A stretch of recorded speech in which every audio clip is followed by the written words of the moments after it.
Hi, I'm Bill Nunn, painting consultant for the Family Handyman magazine, the leading magazine for do-it-yourselfers. Today we're painting walls, and right now I'd like to explain a little about how to brush and cut in, as we say, with the paint and in preparation for rolling.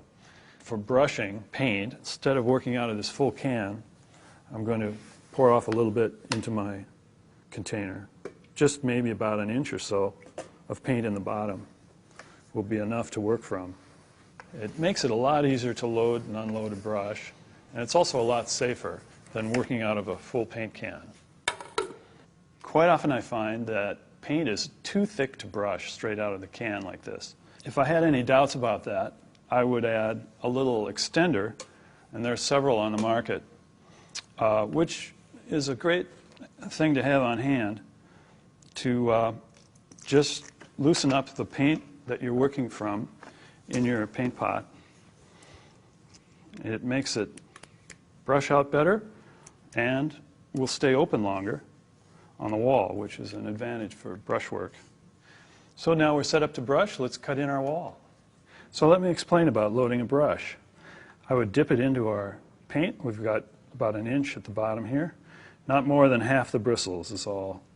And then just tap it lightly on the side of the paint can to get off the excess paint. Or you can wipe it lightly on the rim, on the inside of the rim, so the paint doesn't run off the side. So there we are. Let's take it to the wall.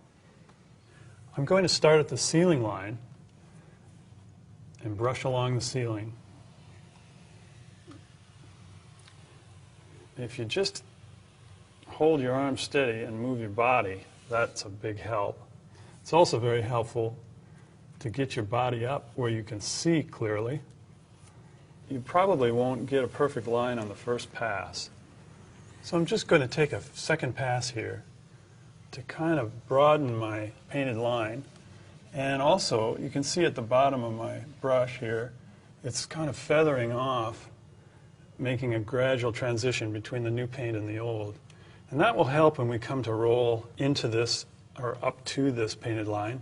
Feathering your edges is always a good idea. It just helps things blend together smoothly and eliminates any ridges or abrupt stops from one color to another. Next, cut in your corner of your wall. It's okay to overlap onto the adjacent wall a little bit since we're going to paint it too. Make sure you feather as you go, just as we did at the ceiling line. Next, cut in your baseboard, just as we've been doing up above. Just draw it along up against our masking tape. And again, kind of feather it off. I make a point of keeping paint off the outlets and switches that I come across.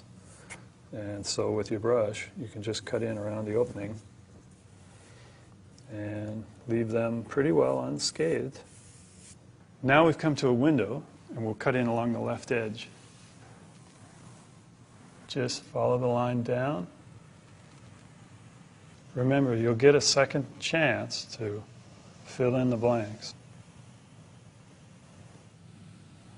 And feather up.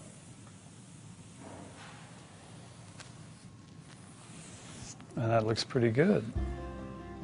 Continue with this all the way around the room, and with a little practice and a good brush, you'll have great results with your cutting in.